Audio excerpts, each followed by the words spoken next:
Good morning everyone, it's Circus Skills York here for week 2 of those who are being schooled at home. It's strange to think that a whole week's gone without having to go to school normally and instead having school at home. So what we're going to do this week is we're going to look at a few more items of circus that we can try at home. So last week, if you remember, we started by learning in session 1 the basic cascade pattern for juggling, and then we moved on to on the Tuesday learning how to then put that together using scarves, so we can do some scarf juggling. Okay. Now on Wednesday we had to go at making our own set of flower sticks. So flower sticks, something like this, and then 2 handles, and we had fun having a go at doing tricks with the flower sticks. So that was good.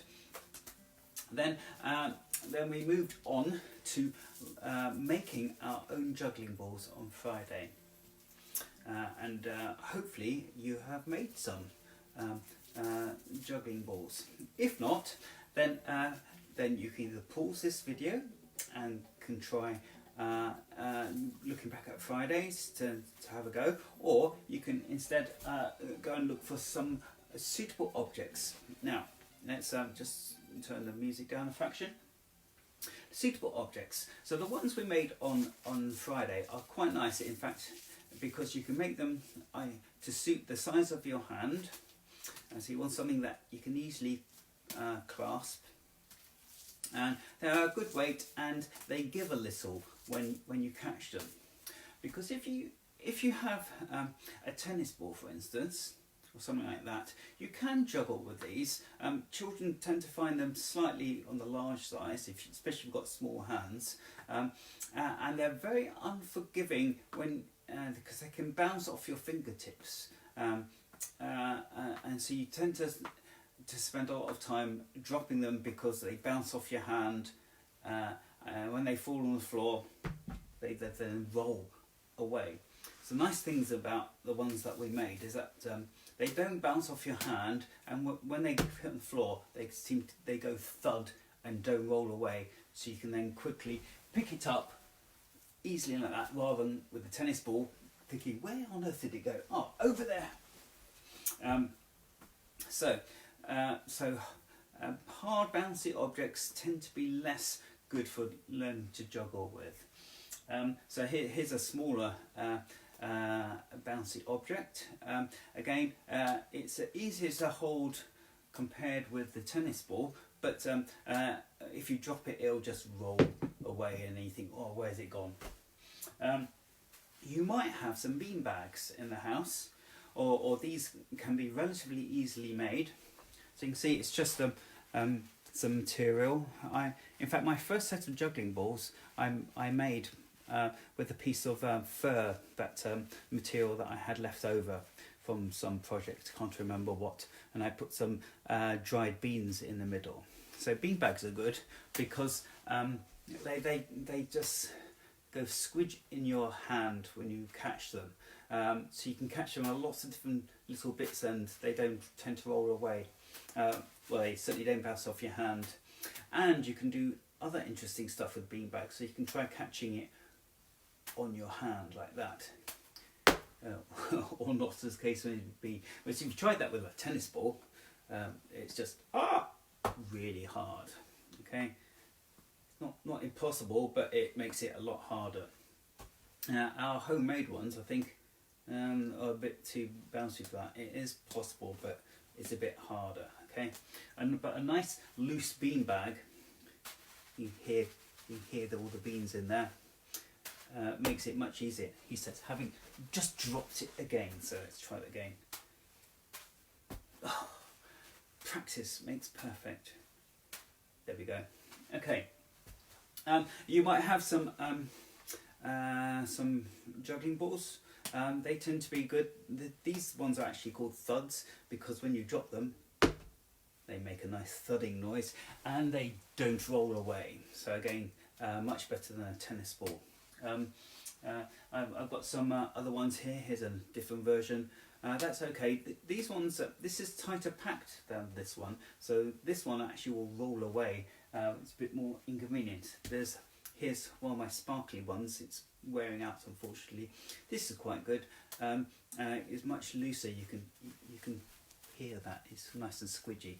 You want basically something that moves nicely. Then it just molds into your hand when you catch it. Okay, so that's objects that you might that is possible to juggle with. For example, here are some eggs. You can have an exciting time with eggs, but if you want to avoid a smashing time, it's best not to choose eggs. Eggs are quite hard to buy at the minute, so definitely not worth unless you hard boil them, or like me. So here's this one. There we are. That was fine because it's actually a rubber egg. So those are really good for juggling because it doesn't matter if you drop them, they're not going to break. But they're a bit tricky and they'll bounce here, there and everywhere. Okay, so we've done that. We need to, hopefully you've got all your stuff now. I'm just going to put this back, which I just knocked off. It's time to warm up. So let's find some music. And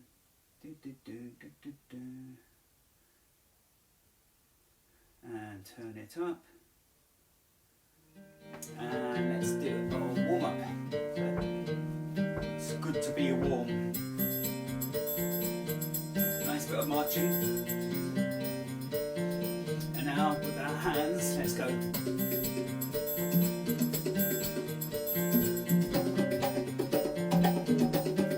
And keep marching while you're doing this. Let's go for some higher ones, some lower ones. High, low, high, low. Let's turn the music down a fraction. That's better. Back to marching. Really put some movement into it if you want. Or you make it really small, doesn't really matter. Or big. And let's go. So each hand is going on the opposite leg. Try to raise your leg as high as possible.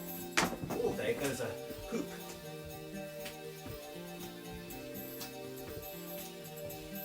Good, and march again. And let's get those shoulders really moving. And move the arms up. And then down. See if you can touch the floor. And back up. Good. And it's a bit of bouncing and then circle.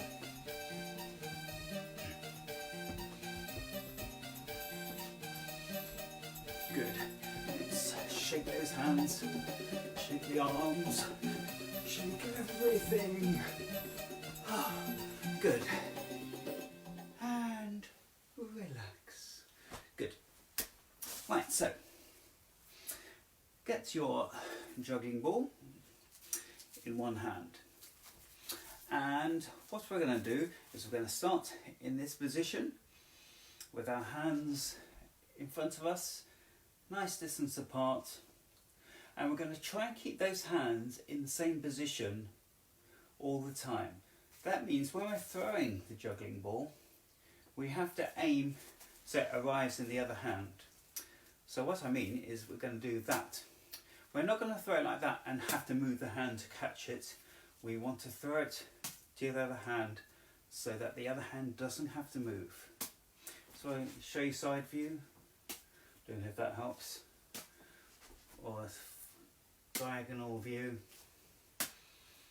And can you see I'm throwing it so it goes to roughly head height.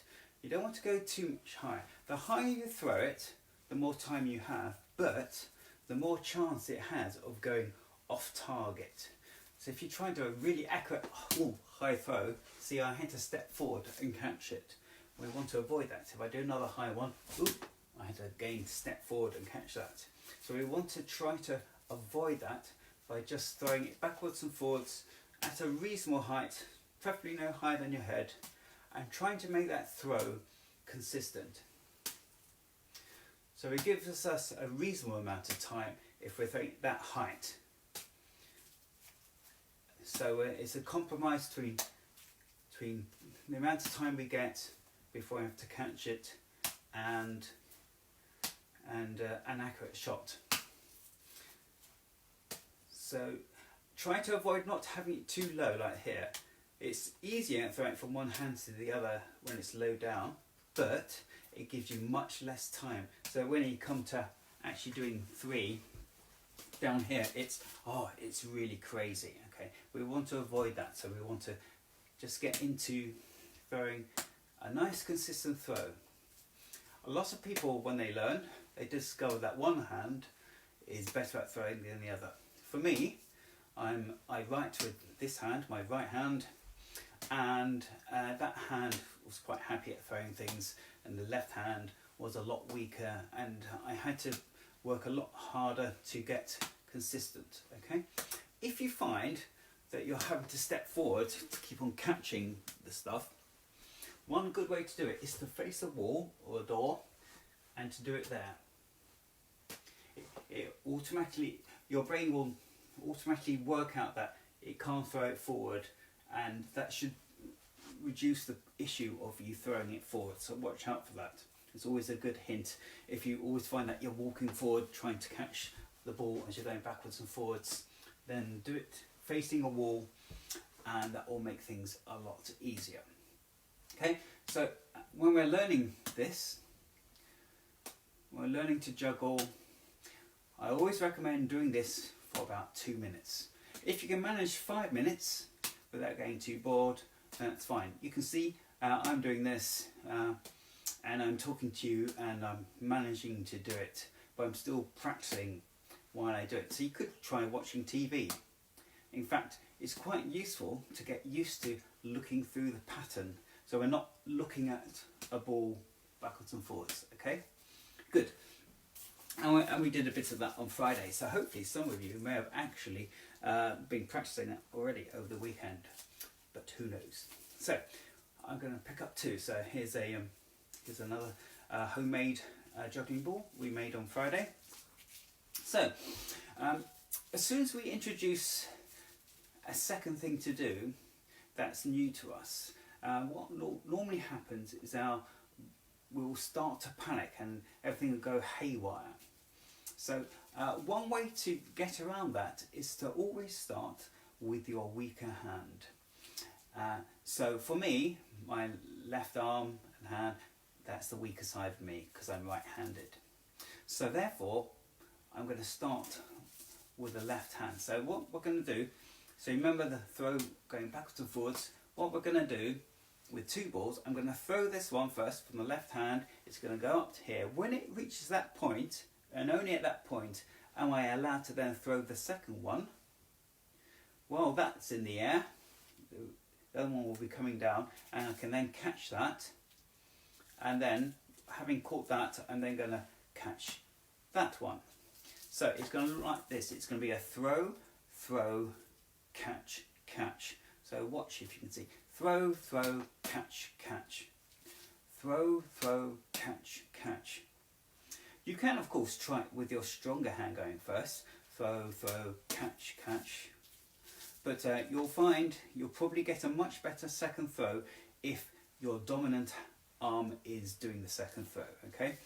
So throw, throw, catch, catch. The important thing is that we try to keep that throw consistent, okay?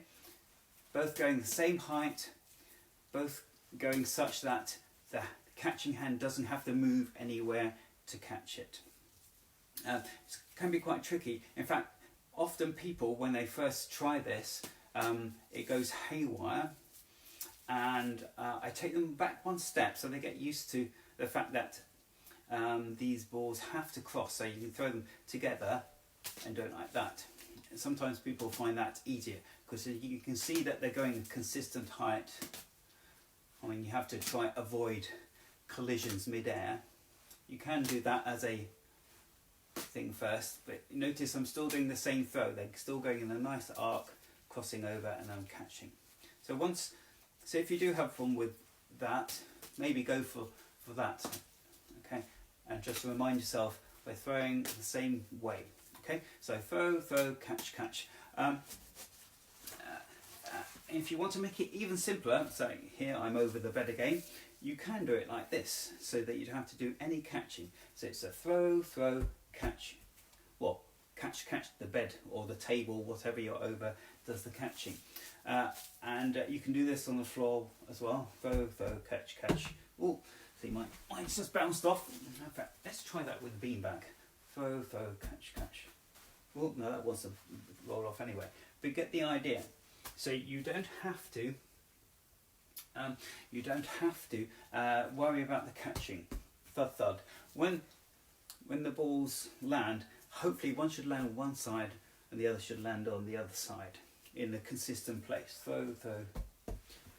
So that way you can get used to doing the throw, throw without having to worry about the catching. And then once you're happy with that, having got that consistent and still getting a nice height, then you can try catching. You can even try catching one first. So throw, throw, catch, the other one fall, throw, throw, and then catch both. Okay, so that's relatively easy, I hope, and you can experiment which way you want to go first. Then, to add the third, or before we add the third, it's always good to have a little go at holding two at once and then throwing just one to the other hand. Because when we start juggling with three, one hand has to hold two. So you can practice starting with the two from either hand. As I said before, when we're starting and doing multiple steps, it's often better to start with your less dominant hand. So if I start with my left, do it that way. Okay, so we can start like this. We can do throw, catch, and then we can throw, throw, catch. We can do it this way: throw, catch, throw, throw, catch. Okay, so that's the next step. Then, once you're getting happy with that, and it may take a couple of days practice to get that really consistent, that going backwards and forwards, and you should get really happy with that. Okay, then we get the third one, which I'm not sure where the third one, oh there it is. No, I've lost, so one's rolled off somewhere. So I shall, oh no, there it is, found it. So now we're going to do three. So as we did, I'm just going to remind you of this cascade pattern as we did on the very first session. I showed you the pattern where you're taking one and you're just swapping it like that. That's the cascade pattern, okay, that we are going to be doing. And here again, the bed is doing all the catching, so that's fine. Okay, so just like we're doing with two, like that, we're going to do throw, throw, catch, throw, catch, throw. So that's the rhythm. You always have two throws to start with before you then do a catch, and then it's a throw and a catch. And if you get the timing right, where you're doing that nice high ball with every single throw, it means there should be a gap between every time you have to throw and every time you catch. So it should be a throw, throw, catch, throw, catch, throw. So I shall show you that. So here we go. Throw, throw, catch, throw, catch, throw, catch, throw, catch, throw, catch, throw. Now, of course, I'm making it look easy because I've been juggling for quite a number of years now. At first, it's a bit tricky. So you can start off again on the bed or on the floor, and you can do just the throwing. So you can do a throw, throw, throw. And you should end up with two on one side and one on the other. So let's try it again. You just lost one somewhere. Throw, throw, throw. Throw, throw, throw. That's excellent. Good. So you can do that a number of times just to get used to that starting of a throw, throw, throw without having to worry about having to catch anything. And then once you get going, you can then do throw, throw, try and catch one, let two, other two fall, and then maybe catch two, and then maybe try and catch three, and then you just build it up until you're suddenly finding that you're doing it.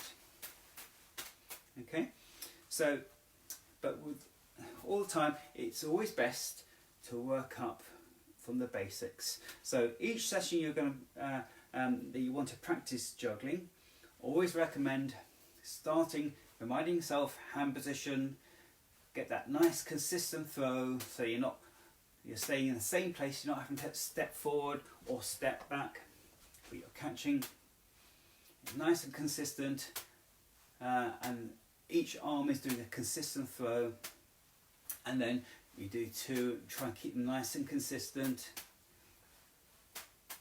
and then you go for three and see how it goes. Okay, so that is the end of today's section of learning to juggle. There's one extra bit, because it can be a bit frustrating trying to get to 3-ball juggling. If there's 2 or more of you, then what you can do is one of you can be one hand and the other can be the other hand. So let's see where my friend's gone. So here's an example. So don't know how well this is going to work, but let's see. Okay, so each of my friends have got a ball. You can start with one first, and you can just practice passing it to each other. Okay, passing it to each other, and then you can go for the 2 passing. So one passes one and then throws the other. Well, it's really a bit tricky. These soft animals are finding that a bit tricky because the balls are so much bigger than them. So, but you get the idea. So if one of you is this hand, the other is that hand, you can then do that together. So you can both practice, but you're only having to use one hand at a time. You can practice both using your right hands, both using your left hands. You can practice facing each other. You can practice side by side. Okay, so side by side like this. And it is possible to do that, to do the whole juggling pattern with 2 people. So if I had someone standing beside me here, one of you will have 2, and the other person will have 1, and then just time it so you do that. I really need to do the second person here to show that properly, but hopefully you can get the idea. So you're only having to do half the work, and it's sometimes doing it that way helps you get used to it and get relaxed into passing it, and it's quite a lot of fun passing objects. Oh, I should also mention that when of course when you're doing juggling, learning to juggle, you have to be careful of any objects around you that could potentially get broken. So do be careful, look around you, make sure it's a safe place where you're doing it, and try and keep those throws nice and consistent. So tomorrow we're going to start on doing some balancing, circus balancing. So that should be fun. So I'll see you all tomorrow, hopefully. Bye.